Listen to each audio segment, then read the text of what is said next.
He said yes, just to make a child smile.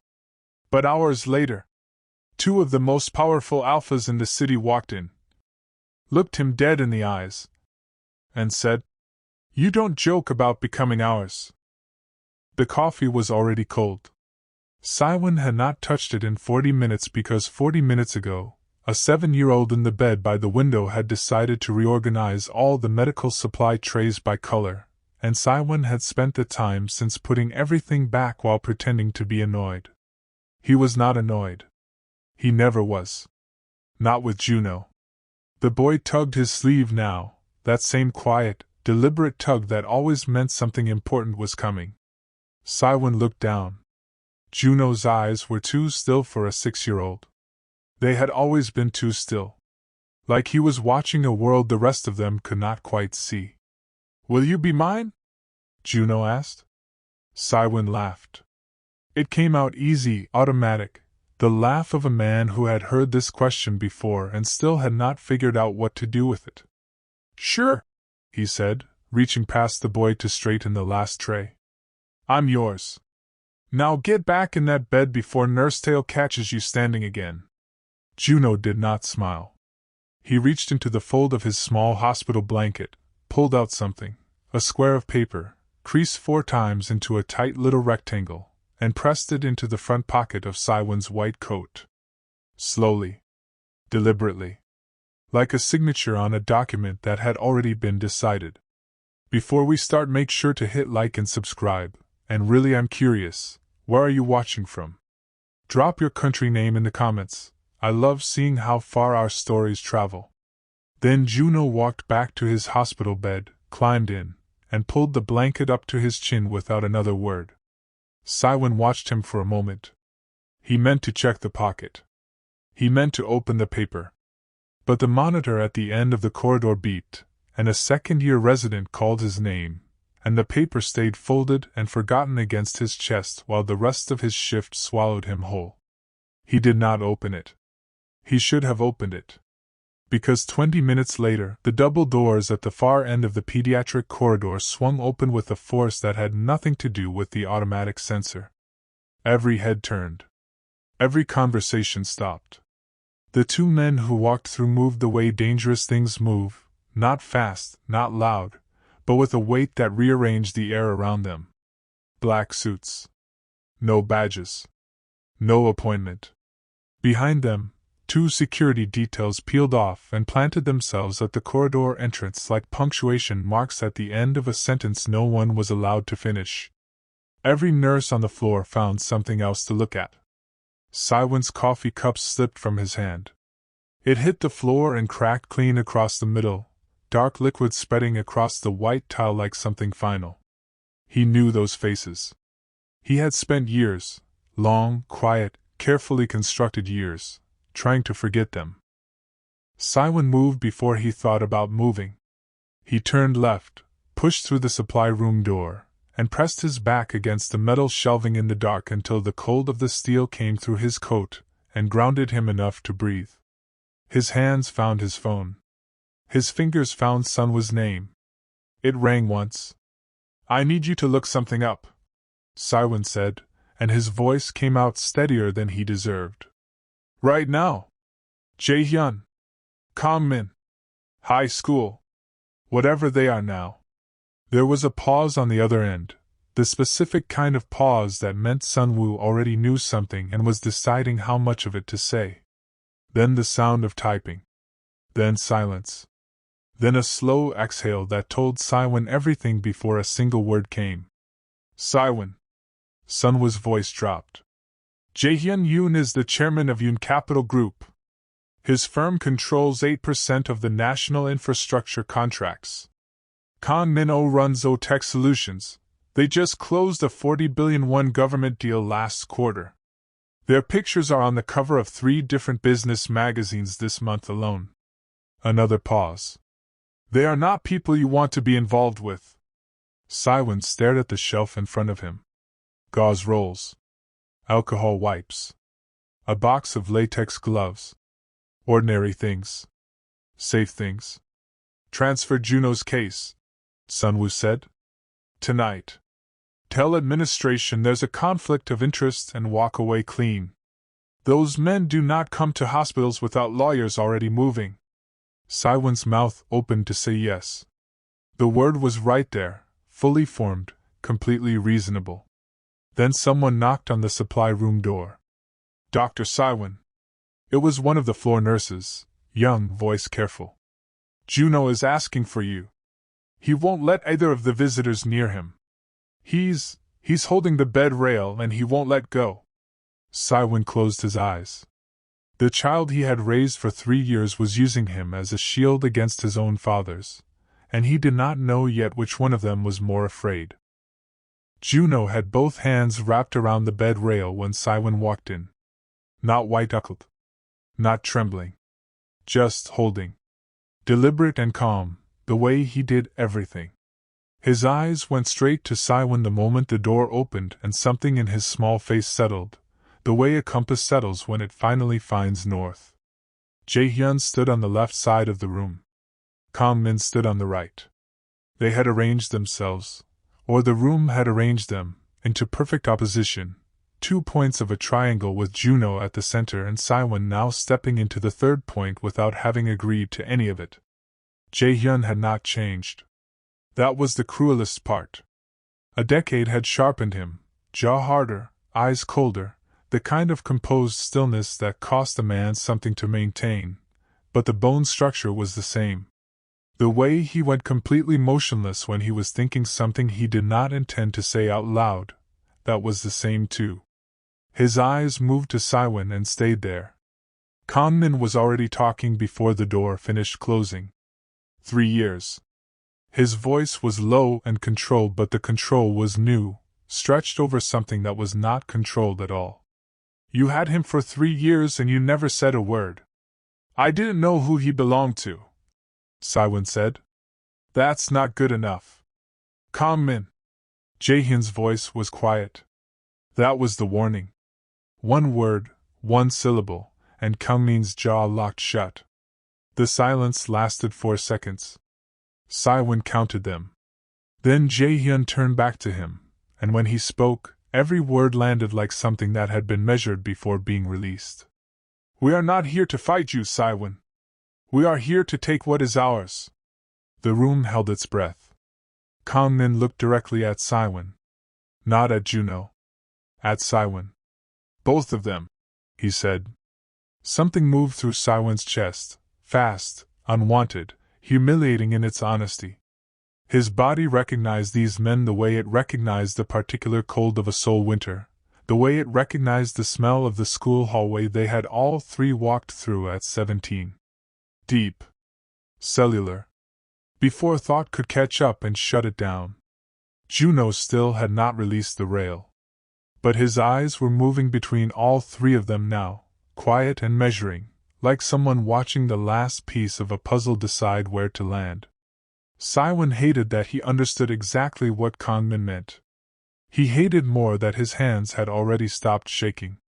The word, both, was still sitting in the center of the room like a detonator no one had touched yet. Keep watching. By the next morning, somehow, an arrangement had been made. Siwon did not fully understand how it happened. There had been a conversation with hospital administration. There had been paperwork. Won-seok, Jaehyun's chief of staff, a lean man in his 30s with a kind of quiet efficiency that suggested he had managed far more complicated situations than this, had appeared at the nurse's station with a folder that seemed to contain answers to questions no one had asked yet. And when Siwon had objected, the floor supervisor had looked at him with an expression that said the objection had been noted and was not going to change anything. So now there was a co-care arrangement. Supervised. Hospital sanctioned. Siwon present at all times. Junho, for his part, was thriving. This was the part that unsettled Siwon most. The boy had been quiet and contained for 3 years, polite with doctors, careful with strangers, warm only with Siwon and with no one else.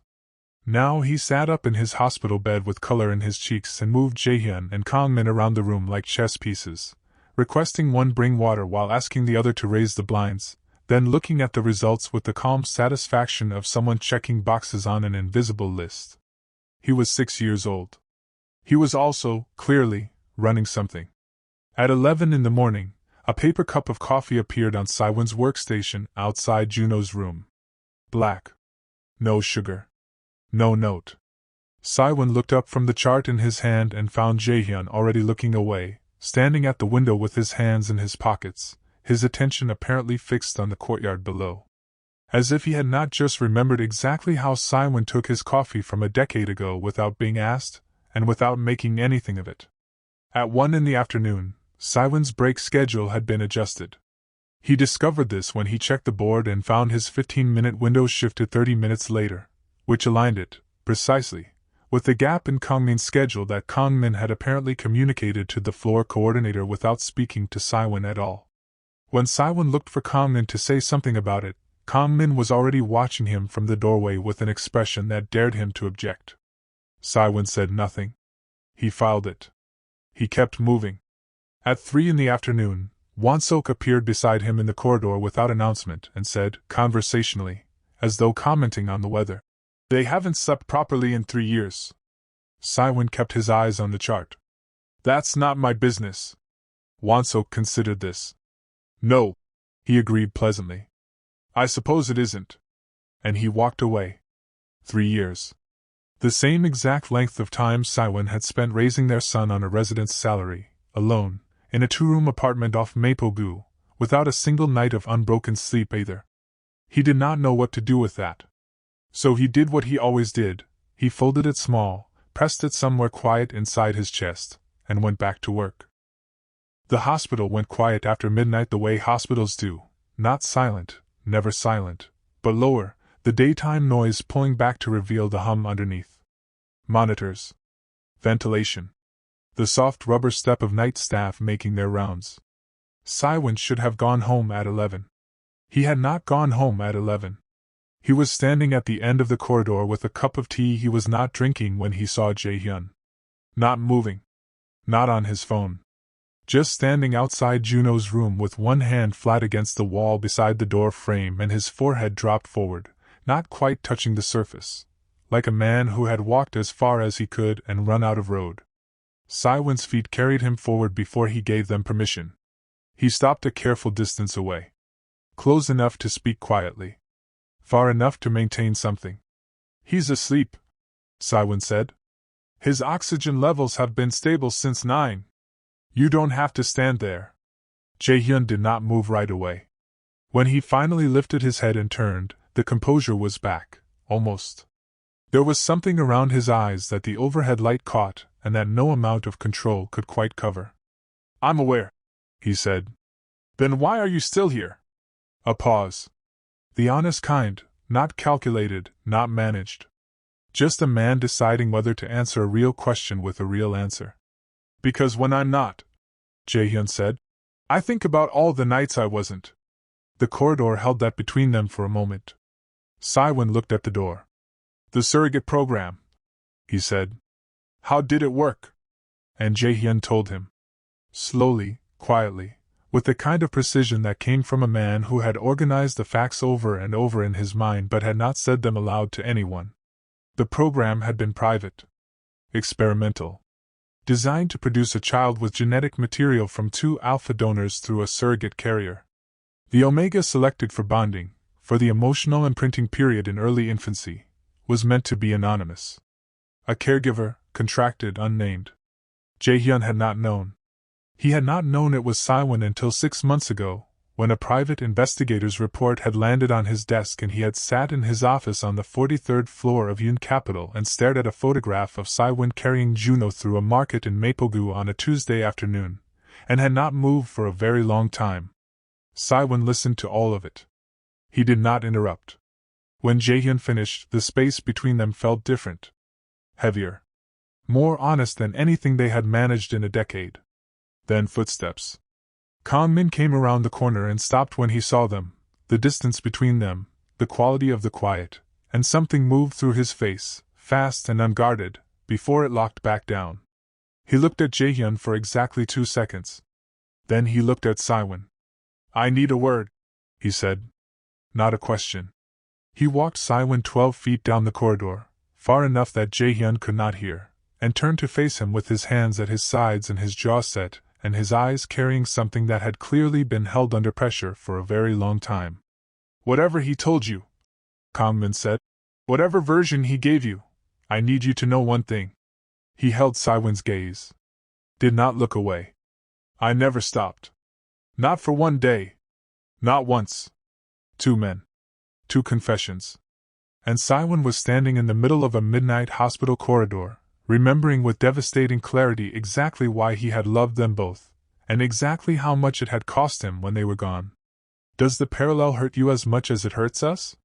Let us know in the comments, and stay right here, because what happens next breaks the wall between them for the very first time. Junho's therapy session had been scheduled for 40 minutes. Siwon used all 40 of them. He closed the door to Junho's room behind him, turned to face both men, and did not sit down. He stood in the center of that room with his white coat still on and his hands loose at his sides, and he said everything he had carried for 10 years without raising his voice once. That was the part that cost him most, keeping his voice level while his chest felt like something was being pulled out of it slowly. He told them about the scholarship. The one that evaporated the week after the scandal broke, when the school board received an anonymous report claiming Siwon had sold private information about 2 alpha students for money. He told them about the meeting with the dean. About the way the other students looked at him in the hallways after. About the 2 years that followed, not depression as a word, but depression as a thing that lived in his body, that made getting out of bed feel like moving through concrete, that followed him into his first year of medical school and sat beside him through every exam he almost did not finish. He told them about Junho. About the night a woman he had never met appeared at his apartment door with an infant, and a sealed envelope, and the words, "He chose you," before she disappeared and never came back.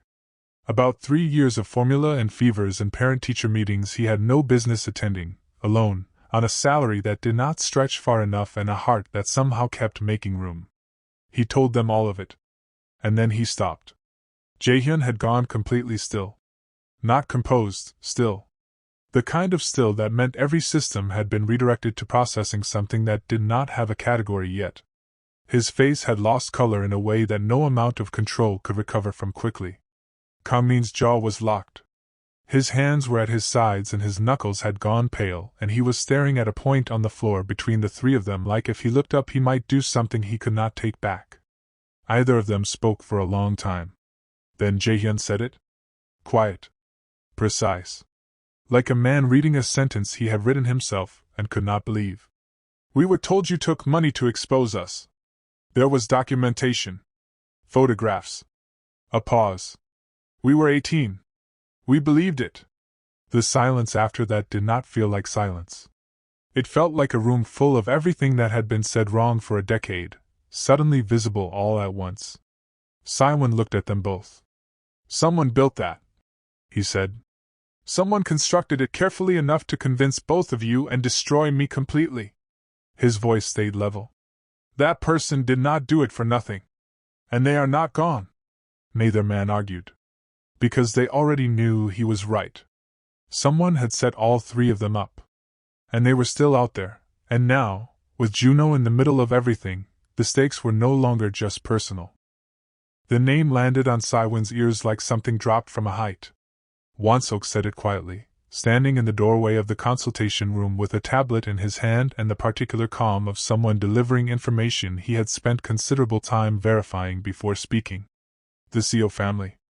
A second-generation conglomerate that had spent 15 years trying to absorb Yoon capital and failing. Chairman Seo Byung-chan, now in his 60s, methodical, patient in the way that men who play long games are patient. 15 years ago, when Jaehyun's father was still building and Jaehyun was 17 and falling in love for the first time with a quiet Omega who sat 2 rows ahead of him in Korean literature class, the Seo family had identified exactly the kind of pressure point that could derail a family and a fortune in one clean move. Siwon had been the pressure point. He sat with that for a moment. Not with anger. He had moved through anger over the years and come out the other side into something quieter and more durable. He sat with it the way you sit with a diagnosis. You do not argue with the fact. You decide what to do with it. Jaehyun was standing at the window with his back to the room. The tension across his shoulders was visible even through his jacket. He had not spoken since Won-sok finished. Kangmin had. Kangmin had said several things, none of them printable, and then gone quiet in the way that meant he was deciding between two responses and neither of them was calm. It was Siwon who spoke first. "How much do you have on them?" Jaehyun turned from the window. Something in his expression shifted, just slightly. Recognition, maybe? Or something closer to relief. "Enough," he said. "Then use it," Siwon said. "Not for me. For Junho." He looked at both of them evenly. "Whatever the Seo family built 10 years ago, they are clearly still moving. Junho is the most direct path to everything you both have. If they know about him, and they do, because people like that always know, then this is not over." The room absorbed that.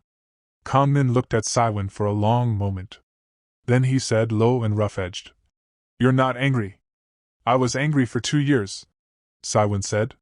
"Then I had a child to raise and I did not have the space for it anymore." He paused. "That does not mean I have forgiven anything. It means I chose to still be standing." Something in Kangmin's face broke open just slightly, fast, quickly covered, but real. Jaehyun turned back toward the window, and the line of his back said more than his face would allow. Forgiving them was not the hard part. Siwon had known that since the midnight corridor. The hard part, the part that sat in his chest now like a coal still carrying heat, was admitting that he had been waiting to. That some part of him had held a door open for a decade without ever fully deciding to close it. That part frightened him more than anything the Seo family had ever done. The legal filing arrived on a Thursday morning, delivered to the hospital administration office by a courier in a suit that cost more than most people's monthly rent. Siwon found out from his department head, who called him into her office with the expression of someone who was about to deliver news she personally objected to but was professionally required to convey. The Seo family had filed a formal custody challenge. The grounds: Siwon's status as an unmarried, non-biological caregiver with no legal documentation establishing guardianship over a child whose biological parentage could now be verified through genetic testing. It was clean, targeted, built from every gap in the 3-year arrangement that Siwon had never had the time or the resources to formalize properly. The hospital was receiving pressure to cooperate with the proceedings. His position, his department had said carefully, was not in immediate danger, but it was adjacent to danger in a way that made her uncomfortable. Siwon thanked her, walked out, and stood in the corridor for 30 seconds with his eyes on the floor. Then Jaehyun and Kangmin appeared at opposite ends of the hallway at almost the same moment, which meant Won-sok had informed them simultaneously, which meant the response was already in motion before Siwon had finished processing the problem. For 4 hours, they worked in the same direction. Jaehyun's legal team drafted a counter-filing. Kangmin's security division began compiling evidence of the Seo family's decade-long interference. It was the most functional the three of them had been in the same space since this began. Then Kangmin made a move without telling anyone, a direct approach to one of the hospital board members, personal and aggressive and completely outside the agreed legal strategy. Jaehyun found out through Won-sok and overruled it in front of 3 people, his voice quiet and final in the way that left no room for argument. Kangmin went rigid. For a moment the air between the two men had an edge that had nothing to do with Siwon and everything to do with 10 years of unresolved tension between two alphas who had been bound together by a child and separated by love for the same person. Junho was in the hallway. He had been cleared for short walks. He heard enough. He did not say anything. He went back to his room and did not ask for dinner. That night Siwon found a folded square of paper in his coat pocket. Same crease pattern as before. Same deliberate placement. He stood under the fluorescent light of the corridor and opened it. In Junho's small, careful handwriting, "Don't leave. You promised." Siwon stood there for a long time. The paper did not move. Neither did he. A 6-year-old had more faith in all of them than any of them had managed to find in themselves. And somehow, that was the thing that finally made his hands unsteady. That note changes everything, and the hardest night is still coming. Stay with us. The custody hearing was set for 9 in the morning. Siwon made his decision at 2. He did it methodically, the way he did everything, pulled a sheet of hospital stationery from the drawer of the on-call room, sat down at the small desk under the single lamp, and wrote the letter by hand because typing it would have felt too easy, and this deserved to cost him something. He wrote to Jaehyun and Kangmin directly. He told them he was removing himself from the proceedings. That Junho's biological parentage was documented and undeniable, and that a public custody battle with Siwon at the center would give the Seo family exactly the chaos they were engineering. That the cleanest outcome for Junho was for Siwon to step back and let the two men with the resources and the legal standing and the documented genetics take the case and win it. He wrote that he was not running. He wrote that carefully, because it was important to him that they not think of it that way, even though some part of him knew that the distinction was smaller than he wanted it to be. He folded the letter. He packed the bag he kept in his locker. He went to say goodbye to Junho. Both alphas were already there. Won-sok was standing just outside the door with his hands clasped and his expression neutral in the way that meant he had made a judgment call and was prepared to be held accountable for it. He had called them both. He had done it the moment Siwon requested the transfer paperwork. Siwon stood in the corridor with his bag on his shoulder and the letter in his hand and looked at the two men blocking the path to Junho's door and felt something give way inside him, not dramatically, not loudly, just a quiet structural failure somewhere deep in the architecture of the distance he had spent 3 weeks carefully maintaining. It was raining outside. The sound of it came through the corridor windows in soft, continuous sheets. Kangmin spoke first. He had no prepared version of this. He said it the way a man says something he has rehearsed 10,000 times and then abandoned completely in the actual moment, raw, direct, stripped of everything except the truth of it. He said that he had spent 10 years trying to build something large enough to fill the space Siwon left, and nothing had worked. Not the company. Not the money. Not the carefully managed distance from everything that reminded him of a school hallway and a boy who laughed at his own jokes and understood every reference Kangmin made before he finished making it. He said, "I am not asking you to forgive me. I am asking you not to disappear again. I cannot do it again." The corridor held that. Then Jaehyun spoke. He did not move from where he stood. He looked at Siwon with the eyes of a man who had long ago made peace with saying hard things quietly because loud had never been available to him. "I knew the moment I saw you," he said. "In that hallway. 17 years old. I knew and I said nothing, and then I lost you because I said nothing, and I have been living in that silence ever since." A pause. "I will not live in it anymore." The letter fell from Siwon's hand. He did not reach for it. At the end of the corridor, Junho appeared in his hospital gown, bare feet on the cold floor, standing in the doorway with his blanket around his shoulders and his eyes moving across all three of them with that ancient, quiet attention that had never belonged to a 6-year-old. Nobody moved. Junho looked at them all. And then, in the same small, certain voice he used for everything that mattered, he said, "I knew you'd figure it out." They had all been waiting for permission from the smallest person in the room. And he had just given it. The Seo family's case collapsed in 11 minutes. Jaehyun's legal team presented genetic verification, documented evidence of the surrogate program's legitimate registration, and 3 years of financial records showing consistent, deliberate interference by Seo Byung-chan's office in the personal affairs of both Hyun Capital and O-Tech Solutions. The judge reviewed the counterfiling, looked at the Seo family's attorneys, and asked a single question to which there was no satisfactory answer. The challenge was dismissed.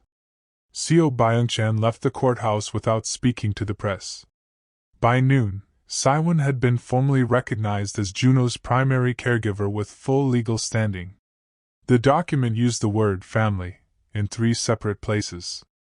Won-sok personally delivered the certified copy to the hospital and set it on Siwon's workstation without comment, though the expression he wore as he walked away suggested he was allowing himself a private moment of satisfaction. The rivalry between Jaehyun and Kangmin did not disappear. It was not the kind of thing that disappeared. But it changed shape, became something Siwon could stand at the center of without being crushed by it. 2 men who loved him differently, who would never entirely agree on anything, who had enough respect for what they had all survived together to let him set the pace. It was not a clean arrangement. It was not simple. But it was honest, and after a decade of living inside a lie someone else had built, honest felt like the most valuable thing in the world. 1 year passed the way good years pass, in the texture of ordinary days that only revealed their weight in retrospect. Siwon was still a doctor. Still overworked. Still arriving home with cold coffee and a bag that needed repacking. But the 2-room apartment in Mapogu had been replaced, eventually and after considerable argument, with something larger. Something with a room for Junho that had enough space for all the books he was already collecting at 7 years old, arranged by color along a shelf he had organized himself. Junho was thriving. His teachers sent notes home that used words like remarkable and perceptive, and occasionally slightly unnerving in how calm he is, which Siwon read aloud at dinner to the private amusement of whoever was present. He had started calling Siwon Appa in public sometime around November, without announcement or ceremony, the way he did everything that mattered, as though it had always been true and only the saying of it was new. On a Tuesday afternoon in spring, Siwon was standing in the lobby of the hospital finishing a chart when he felt the familiar tug at his sleeve. He looked down. Junho was there, school bag on his back, one sock slightly lower than the other, eyes as still and knowing as they had been on the first day Siwon had ever looked into them. Behind him, a few feet back, Jaehyun stood with his hands in his pockets and Kangmin stood beside him with his arms crossed, and both of them were watching with the careful attention of men who understood they were witnessing something important. "Will you be mine?" Junho asked. Siwon looked at him for a long moment. Then he crouched down, until they were eye to eye, until the lobby and the fluorescent lights and the whole busy world of the hospital fell away, and there was only this boy and this question and everything it had ever carried. "I already am," Siwon said. Junho nodded once, satisfied, as though the universe had confirmed something he had known all along. Then he reached up, straightened the collar of Siwon's white coat with 2 small hands, and walked toward the elevator like a man who had finished his work. Some people spend their whole lives looking for the place where they belong. Junho spent 6 years making sure the right people found each other, and then he went back to organizing his bookshelf. That is what love looks like when it is done right. Not loud. Not dramatic. Just certain. Steady. Already there, waiting for everyone else to catch up. If this story moved you, if it made you feel something you needed to feel today, then it did exactly what it was meant to do. Subscribe and turn on notifications so you never miss a new story on this channel. New episodes drop regularly, and each one is built to stay with you. Share your thoughts in the comments below. Tell us which moment hit hardest. Tell us which man you were rooting for. Tell us what this story meant to you, because these stories travel further when you talk about them, and every comment is a reminder that someone on the other side of the world felt exactly what you felt.